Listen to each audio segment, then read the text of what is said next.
বিসমিল্লাহির রহমানির রহিম। সুপ্রিয় লার্নেড ভাই বোনেরা, আজকে আমরা দেখব কিভাবে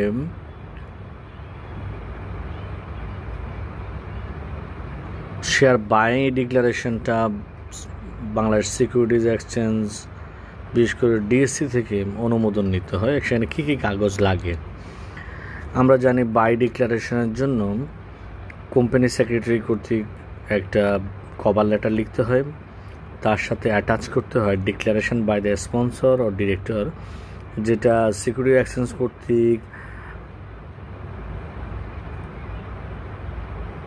ঘোষিত listing regulation 2015 annexure 1 schedule B. এরপরে তার সাথে দিতে হবে money receipt, full funded required, whether the declaration is under substantial acquisition। তারপর হচ্ছে ফরওয়ার্ডিং ফ্রম কোম্পানি সেক্রেটারি, আগেই বলেছি। DP6 এটা ব্রোকারেজ হাউস থেকে নিব। DP5 এটাও ব্রোকারেজ হাউস থেকে নিব। BOISIN balance acknowledgement DP copy from brokerage house. Board resolution নিব if a sponsor director is a corporate body, director যদি কর্পোরেট বডি হয়, এবং বাই অর্ডার লাগবে।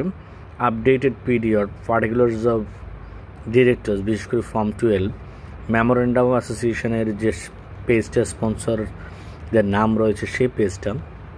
Updated monthly share holding position, TIN certification of A sponsor or director, any other document if required, and all documents need to be authenticated by the company secretary.